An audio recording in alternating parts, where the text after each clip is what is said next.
क्या हुआ जब एक हिंदू आईपीएस ऑफिसर महिला गरीब बुजुर्ग को नमाज पढ़ने से रोका, तो उसके साथ कुछ ऐसा हुआ जो वहां के सभी कर्मचारियों को हैरान कर दिया। जब हर रात उसकी नींद में अजान गूंजती रही, जिसे वह आईपीएस ऑफिसर महिला अपनी पूरी ताकत लगा दी थी अजान को रोकने में, इस रूहानी सफर में शामिल हों जहां हर सजदा एक नई शुरुआत है। आईपीएस सुनीता सिंह रिजवी लखनऊ की एक पढ़ी लिखी हिंदू लड़की थी। उसका ताल्लुक एक अच्छे पढ़े लिखे और मध्यम धार्मिक परिवार से था। उसके पिता प्रोफेसर थे। जैसे जैसे उम्र बढ़ी, दुनियावी कामयाबी की चमक ने उसकी रूह को पीछे छोड़ दिया। स्कूल और कॉलेज में टॉप किया, फिर यूपीएससी क्लियर किया, आईपीएस बनी। मगर जैसे जैसे वो ऊंचाइयों पर पहुंची, उसकी पहचान सिर्फ अफसर बन गई। अब सुनीता सिंह का यकीन मेहनत, लॉजिक और सिस्टम पर था। उसे लगता था कि मजहब सिर्फ गरीबों की सहूलियत है। नमाज, अजान, हिजाब सब उसे बैकवर्ड चीजें लगती थी। उसके चेहरे पर तेज था, लेकिन दिल में बर्फ। आईपीएस बनने के बाद उसकी पोस्टिंग नूरपुर जैसे शांत गांव में हुई, जहां उसकी कड़क मिजाजी को देखकर लोग तो डर गए, लेकिन उसकी अपनी रूह भी उससे दूर हो गई। उसका रवैया अकड़ वाला और नजरिया खुद को हर चीज से ऊपर समझने वाला था। हाफिज इब्राहिम, उम्र लगभग 70 साल, सादा धोती कुर्ता पहनने वाले एक बुजुर्ग किसान, जाहिर में एक मामूली इंसान, मगर गांव की रूहानी शख्सियत। उन्हें लोग हाफिज साहब कहते थे क्योंकि उन्होंने 12 साल की उम्र में पूरा कुरान हिफ्ज कर लिया था। उनकी जिंदगी का हर लम्हा कुरान, मस्जिद और खिदमत में गुजरा। खेती से रोटी कमाई और दीन से सुकून। मस्जिद की देखभाल, सफाई, अजहान, इमामत सब खुद करते थे।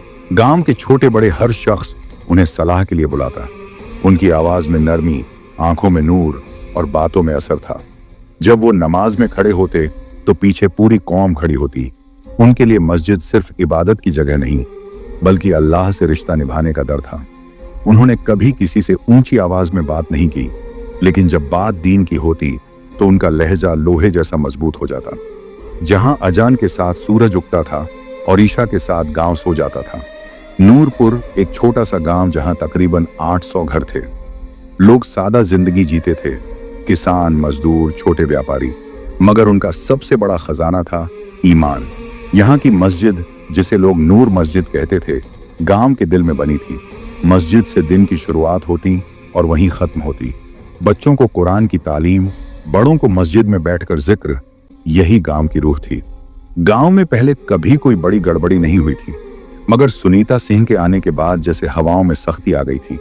कुछ लोग डर के मारे मस्जिद आने से कतराने लगे।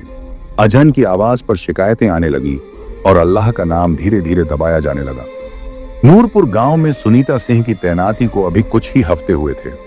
गांव वालों ने सुना था कि वो सख्त हैं, कानून की पक्की हैं और भ्रष्टाचार से नफरत करती हैं। ये सब सुनकर लोगों ने राहत की सांस ली। लेकिन सुनीता सिंह के साथ एक और चीज आई थी, अहंकार। वो सोचती थी कि उसका इल्म, उसका ओहदा और उसकी सोच सबसे ऊपर है। मजहब को वो प्राइवेट अफेयर समझती थी, और जब उसने देखा कि यहाँ तो मस्जिद की अजान सुबह 5 बजे ही गांव को जगा देती है, तो उसे यह डिस्टर्बेंस लगने लगा। एक सुबह जब अजान की आवाज से उसकी नींद टूटी, तो सुनीता सिंह गुस्से से उठी और खिड़की खोलकर देखा कि हाफिज इब्राहिम मस्जिद के मीनार पर खड़े अजान दे रहे हैं। वो बुदबुदाई, कानून के होते हुए भी ये लोग खुले में स्पीकर चला रहे हैं। ये गांव सुधारना पड़ेगा। उस दिन उसने थाने में मौखिक आदेश दिया कि मस्जिद की आवाज का डेसिबल लेवल नापा जाए। एक बार गांव की एक शिक्षिका हिजाब में उसके ऑफिस मिलने आई। सुनीता सिंह ने मुस्कुराते हुए कहा, मैडम, गर्मी बहुत है, अब तो ये पर्दा हटा दीजिए। स्कूल में ये सब दिखावा क्यों? ये बात गांव की महिलाओं तक पहुंची और लोगों के मन में खटका बैठ गया। एक रात मस्जिद में बिजली चली गई। इब्राहिम साहब ने पंचायत से एक बल्ब लगाने की गुजारिश की। खबर सुनीता सिंह तक पहुंची। उसने फाइल रोक दी और कहा, मस्जिद है या शादी हॉल, रोशनी की इतनी जरूरत क्या? एक बार हाफिज साहब को बुलाया गया कि सरकारी स्कूल में कुरान की तालीम देने की इजाजत ली जाए। सुनीता सिंह ने पूछा, आपको कौन सी डिग्री मिली है इस्लाम पढ़ाने की? औरतों को क्यों नहीं सिखाते आप? बराबरी तो होनी चाहिए ना।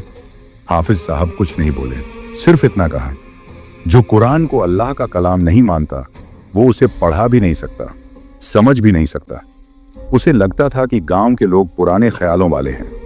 उसने अपनी डायरी में लिखा, ये हाफिज जैसे लोग ही समाज को पीछे खींचते हैं। बदलाव के लिए इनके खिलाफ सख्त कदम उठाने होंगे। उसके दिल में एक छुपा हुआ तकब्बुर पनप रहा था। मैं ही सही हूं, मेरी सोच ही तरक्की है। लेकिन वो नहीं जानती थी कि जिस मीनार से अजान आ रही है वो सिर्फ आवाज नहीं, अल्लाह की पुकार है। और जो इस पुकार को रोकता है उसे फिर अल्लाह खुद रोकता है। नूर मस्जिद की सफ़ें सज चुकी थी। बुजुर्ग, नौजवान, बच्चे सब वुजू करके इंतजार कर रहे थे हाफिज साहब का। वही नरम आवाज, वही सुकून देने वाली तिलावत, हर दिन की तरह आज भी। लेकिन जैसे ही अजान की पहली तकबीर उठी, मस्जिद के बाहर पुलिस जीपों के सायरन गूंज उठे। गांव के लोग हक्के बक्के। आईपीएस सुनीता सिंह रिजवी अपनी फोर्स के साथ उतरी, हाथ में वॉकी टॉकी, चेहरे पर क्रोध और दिल में आग। सुनीता सिंह तेज आवाज में, नमाज रोक दो, यह इलाका ध्वनि नियंत्रण क्षेत्र में आता है। अब से मस्जिद से किसी भी प्रकार की सार्वजनिक अजान या नमाज नहीं होगी। हाफिज इब्राहिम धीरे से, बेटी ये अजान कोई लाउडस्पीकर नहीं, ये तो रूह की पुकार है। सुनीता सिंह कड़वी हंसी के साथ, रूह की पुकार? कानून के ऊपर कोई रूह नहीं होती और ना ही अल्लाह के नाम पर भीड़ इकट्ठा करने की इजाजत। फिर वो पुलिस कर्मियों को इशारा करती है, स्पीकर उतारो और अगर दोबारा नमाज के लिए भीड़ जमा हुई तो केस दर्ज करो, धारा 144 लगाओ। लोग डर कर पीछे हटते हैं। किसी का वजू टूट गया, किसी का दिल। बच्चे रोने लगे और बुजुर्ग आंखों में आंसू लिए सुनीता सिंह की तरफ देखने लगे। मगर हाफिज साहब खड़े रहे। हाथ कांप रहे थे लेकिन आंखों में एक अजीब सुकून था। उन्होंने क़िबला की तरफ रुख किया, आंखें बंद की और दुआ मांगी, या अल्लाह, तू जानता है हमने तेरा नाम बुलंद किया, अब तू हमारी हिफाजत फरमा। इस लड़की के दिल को हिदायत दे या फिर तू ही उसका हिसाब कर। गांव में पहली बार मस्जिद से अजान की आवाज नहीं आई। चिड़ियाओं भी चुप थीं, हवा भी थमी हुई सी लगी। आईपीएस सुनीता सिंह जीती हुई सी महसूस कर रही थी, लेकिन उस जीत में कुछ खाली था। कोई अंदर से खामोश चीख मार रहा था जिसका एहसास उसे अभी नहीं था, लेकिन जल्द ही होने वाला था। सुनीता सिंह ने खुद को विक्ट्री की हालत में देखा था, लेकिन रात जैसे ही हुई उसके कमरे की लाइट बार बार झपकने लगी। वो सोचती रही कि कोई इलेक्ट्रिकल फॉल्ट है, मगर बिजली विभाग ने बताया, बिल्कुल दुरुस्त है मैडम। वो जैसे ही बिस्तर पर पड़ी, कानों में फुसफुसाहट सी गूंजने लगी, अल्लाहू अकबर, अल्लाहू अकबर। उसने चौंक कर देखा, रेडियो बंद था, स्पीकर बंद थे, लेकिन आवाज साफ थी, जैसे मस्जिद की अजान हो रही हो, बिना किसी माइक के। वो चीख पड़ी। अगले दिन सुनीता सिंह को बुखार हो गया, लेकिन दवा बेअसर। वो बार बार पानी पीती, मगर उसका गला सूख जाता। एक अजीब बात, जैसे पानी उसके हलक से नीचे उतर ही नहीं रहा हो। वो डॉक्टर से चेकअप करवाती है, सब ठीक, लेकिन उसके हलक में एक खुली आग जैसी जलन रहती है। उसने एक दिन गुस्से में कहा, कौन है जो मुझे सजा दे रहा है? मैं आईपीएस हूं। लेकिन जवाब में सिर्फ सन्नाटा था। और अगले पल कुरान की तिलावत की आवाज, वो भी एक बंद अलमारी से। अब डर ने शक्ल पकड़नी शुरू की थी। रात के 2 बजे कमरे की खिड़की अपने आप खुल जाती है और सामने एक सफेद लिबास में बुजुर्ग, जिनकी आंखों से नूर टपक रहा है। वो कहते हैं, जिसे तूने चुप कराना चाहा, उसी की आवाज अब तुझे रातों को जगाएगी। तौबा कर, लौटा, वरना ये नींद हमेशा के लिए छिन जाएगी। वो दरवाजा बंद करती है, मगर दरवाजा खुला ही रहता है। हर रात उसे अलग अलग रूहानी चेहरे दिखाई देते, कोई हाथ में तस्बीह लिए, कोई सजदे में, और सभी की आंखें उसे देखती, जैसे कहती हों, अब सुन। ऑफिस जाते वक्त उसकी जीप अचानक बंद हो जाती, उसी मोड़ पर जहां से मस्जिद दिखती थी। बार बार उसकी मेज पर कुरान की एक आयत खुली मिलती, जो मेरी याद से मुंह मोड़े उसके लिए तंग जिंदगी है। उसे लगता कोई उसके कान में फुसफुसा रहा है, कहां भागेगी अल्लाह की धरती से। अब वो सुनीता सिंह नहीं रही जो सबको डांटती थी। चेहरा पीला, आंखें लाल, होंठ सूखे और जुबान खामोश। वो फाइलों में गुम होकर कुरान की आवाज ढूंढती, मगर कभी अलमारी से, कभी दीवार से, कभी हवा से तिलावत की आवाज आती। वो एक दिन ऑफिस से निकलकर मस्जिद के सामने खड़ी हो गई, नजरें नीचे, जुबान बंद, लेकिन आंखों में सैलाब। अब हम कहानी के उस संवेदनशील और गहरे हिस्से पर पहुंचते हैं जहां सुनीता सिंह अपने अहंकार और गलतफहमियों को छोड़कर तौबा करती है और साथ ही इस्लाम को कबूल करती है, हाफिज इब्राहिम से अपनी गलतियों के लिए माफी मांगती है। यह हिस्सा आध्यात्मिक जागृति और दिलों की सफाई का है। दूसरी रात के बाद सुनीता सिंह की हालत बहुत खराब हो चुकी थी। वह ऑफिस नहीं जाती थी और पूरे दिन बेबस होकर कमरे में बिस्तर पर पड़ी रहती। वो गहरे आत्मविश्लेषण में डूबी थी।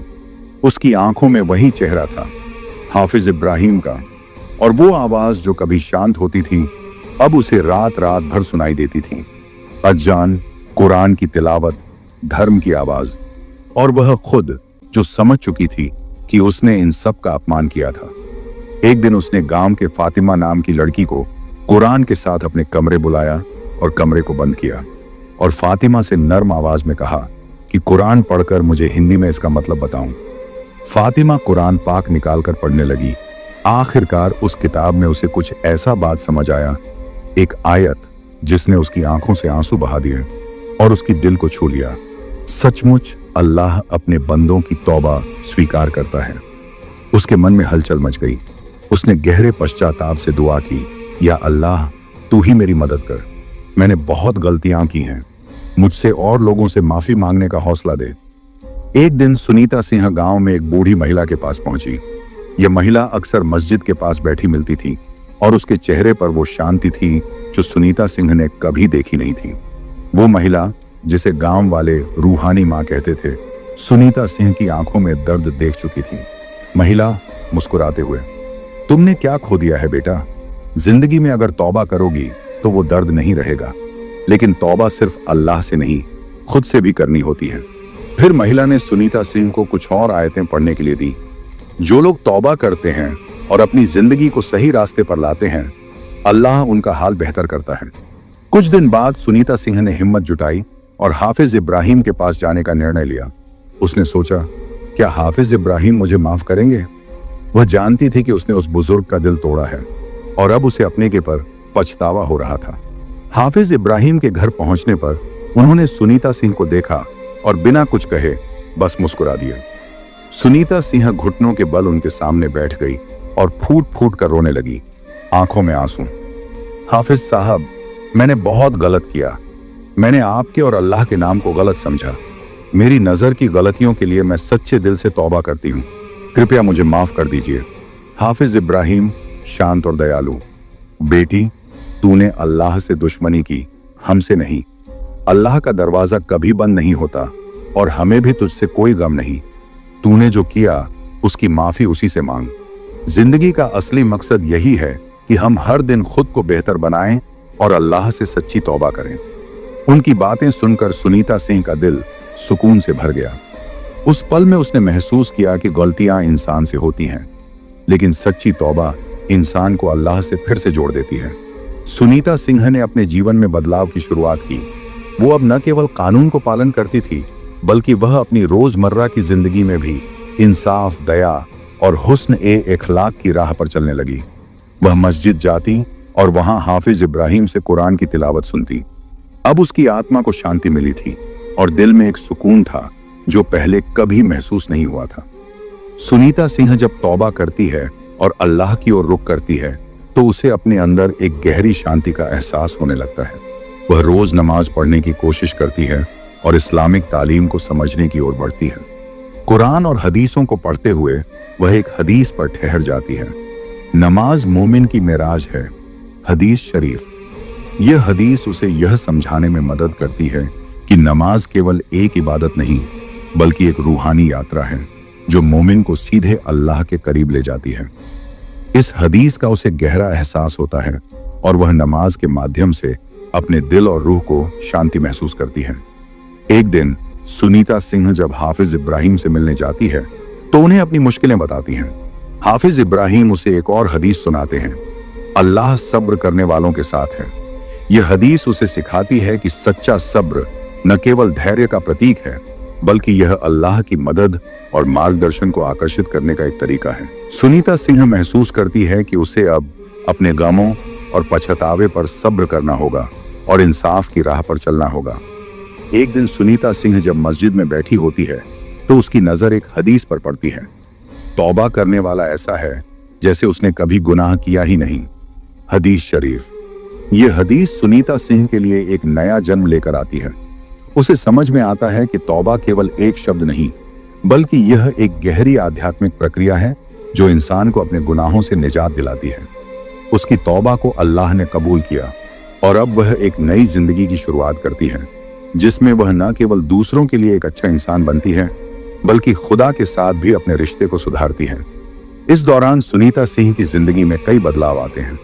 वह अपने पुराने अहंकार और जिद से बाहर निकलकर न केवल अपने जीवन को सुधारने की कोशिश करती है, बल्कि दूसरों के जीवन में भी बदलाव लाने का प्रयास करती है। हाफिज इब्राहिम उसे एक और हदीस सुनाते हैं, जो अल्लाह के लिए अपना रास्ता बदलता है, अल्लाह उसका रास्ता बदलता है। हदीस शरीफ। यह हदीस सुनीता सिंह को यह समझाने में मदद करती है कि अल्लाह के रास्ते पर चलने से ही इंसान की मुश्किलें आसान हो जाती हैं। सुनीता सिंह ने इन हदीसों और आयतों को जीवन में उतारने की कोशिश की। उसकी तौबा, दुआ और सच्ची कोशिश ने उसे न केवल अपने गुनाहों से बचाया, बल्कि उसे अपनी आत्मा की सुकून और खुशी भी मिली। वह अब एक बेहतर इंसान बन चुकी थी, जो अपनी जिंदगी को अल्लाह के आदेशों और इस्लामिक तालीम के अनुसार जी रही थी। सुनीता सिंह अब पहली बार सच्चे दिल से अपने जीवन में बदलाव की ओर बढ़ रही थी। उसने अपने आप को केवल एक आईपीएस अफसर नहीं, बल्कि रूहानी रहनुमा के रूप में ढाल लिया था। उसने हिजाब पहनना शुरू कर दिया। यह उसकी तौबा का प्रतीक था। वह अब न केवल कानून के पालन करने वाली अधिकारी थी, बल्कि अब वह अल्लाह के मार्ग पर चलने वाली एक साधारण महिला बन चुकी थी। उसने गांव की मस्जिद में कुरान की तालीम शुरू करवाई। गांव के छोटे छोटे बच्चे अब उसे देखकर सीखते थे कि धार्मिक शिक्षा और अल्लाह की राह पर चलना कितना महत्वपूर्ण है। वह उन्हें अच्छे आचरण और इंसाफ की शिक्षा देती थी। गांव वाले हैरान थे कि एक समय की सख्त और कठोर सुनीता सिंह अब एक रूहानी रहनुमा बन गई है, जो अल्लाह की राह पर चल रही है। उनके लिए यह एक सिरा था कि अल्लाह की हिदायत जब किसी पर आती है तो उसका दिल और जीवन दोनों बदल जाते हैं। गांव के लोग अब उसे इज्जत और सम्मान से देखते थे। पहले वे सुनीता सिंह को एक अधिकारवादी और सख्त अफसर के रूप में जानते थे, लेकिन अब वे उसे एक रूहानी मार्गदर्शक के रूप में देख रहे थे। वह खुद जानती थी कि यह बदलाव केवल उसकी मेहनत या इच्छा शक्ति से नहीं हुआ, बल्कि यह अल्लाह की रहमत और हिदायत का परिणाम था। एक दिन गांव के बुजुर्ग किसान हाफिज इब्राहिम के पास आए और बोले, सुनीता सिंह, तुमने अपनी जिंदगी बदल दी है। तुमने हमें यह सिखाया है कि अगर इंसान सच्ची तौबा करता है और अल्लाह से सच्चे दिल से मदद मांगता है तो अल्लाह उसकी राह आसान कर देता है। हाफिज इब्राहिम मुस्कुराए और बोले, यह तो अल्लाह की मर्जी है बेटा। इंसान खुद को अगर बदलना चाहता है तो अल्लाह उसे हमेशा सही राह दिखाता है। अल्लाह जब अपनी हिदायत देता है तो वह इंसान का दिल और जिंदगी दोनों बदल देता है। सुनीता सिंह, जो पहले एक हिंदू आईपीएस ऑफिसर महिला थी, जो नमाज और अज़ान से नफरत करती थी और उसे मुस्लिम लोगों को बिल्कुल पसंद नहीं करती थी, अब वही आईपीएस ऑफिसर महिला नमाज और अज़ान से सुकून महसूस करती थी। कहानी हमें यह सिखाती है कि इंसान चाहे कितना भी गलत रास्ता अपनाए, अगर वह सच्चे दिल से तौबा करता है तो अल्लाह उसकी मदद करता है और उसकी जिंदगी में राहत और शांति भर देता है। अल्लाह हम सबको हिदायत दे और हमारे जितने भी हिंदू और मुस्लिम भाई हैं, आपस में एकता बनाए रखने की तौफीक फरमा। हमारे इस्लामिक वीडियो को देखने के लिए सब्सक्राइब करें और अगर वीडियो पसंद आया है तो एक लाइक और अपने फैमिली दोस्तों में शेयर करें।